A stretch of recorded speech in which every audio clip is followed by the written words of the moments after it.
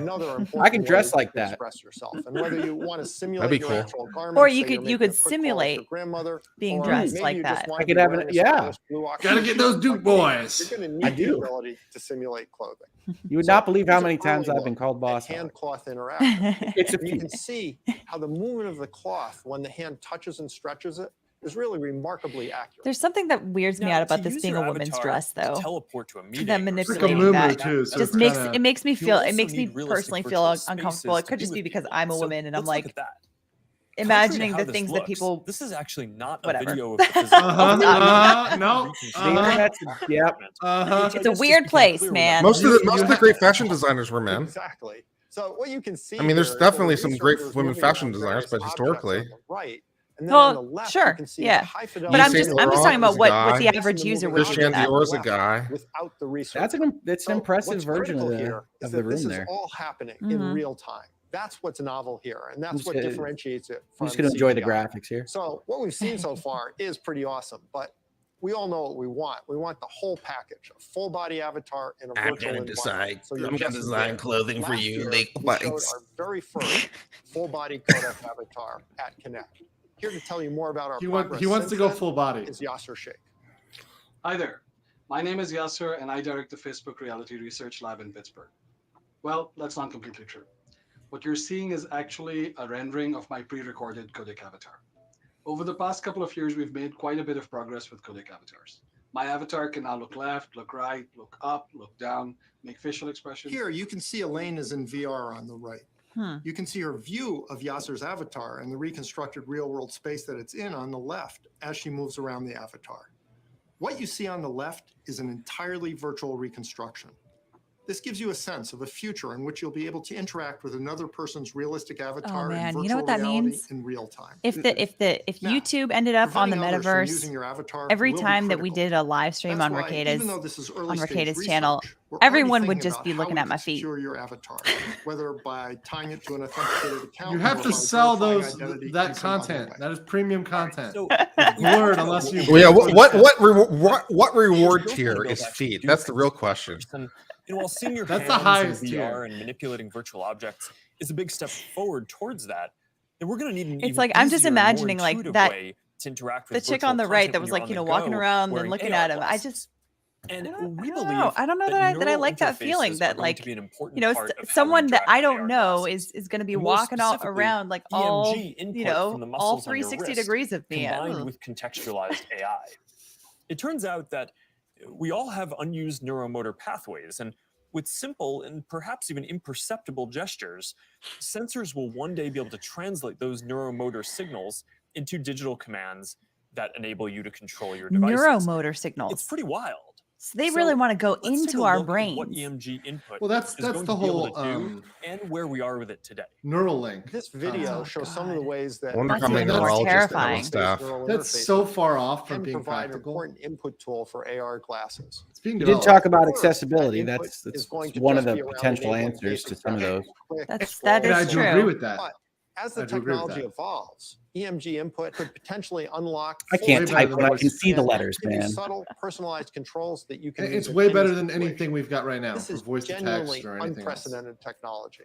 So let's look at an early prototype that shows how it could be used in. I vastly prefer this. Experimental UI These shows for sections the of the first real time futurism how and being like, EMG well, input okay, could this is one day interesting. allow you to send Yeah. a message in AR. I like It is that. I like interesting, that. but Side without ever having to look at a screen. Notice how the researcher used an overt and highly visible click gesture to send the first message. We've made a lot of progress over the last year, and we're now able to do the same thing. That is with pretty the interesting. Smallest of movements of the hand. EMG enables this by picking up subtle neuromotor commands with remarkable precision. So basically what you're saying is that you're going to be able to send a text message just by thinking about moving your fingers. I don't like that. That's going to be pretty amazing. I don't And like that took that. a lot. Part of the Look at the motions he had to because the do other just to is do that. You AI can easily understands text that your much context quicker. and can give you a simple set Yeah, of choices that's- based I on mean, that. I got some gestures. Well, I'm with sure my that they fingers. would Wanna see figure them? out a way to do it Interaction faster model though. that we've built using Project Aria. But I still don't our like initiative to the accelerate research brain into AR glasses and live maps computer that we talked connection. about I last don't. year. I personally don't like that. We saw earlier. I don't blame you. Coming whether you like it or not, but the problem is you probably don't feel comfortable with Facebook controlling that. Geometry and function of There each will element. be a chip in everyone's brain. My all that only information counsel to into everyone is Project Aria probably glasses don't get the Moonface first wearing in this next or demo. second And generation Or of maybe the 20th. how AR Yeah, you glasses might want to will wait on that ultimately be one. able to access data from a 3D map that will help them identify the real world objects in the space around you and better understand your context so they can help you. What's happening here is that the glasses are calculating where Ming-Fei is in the room,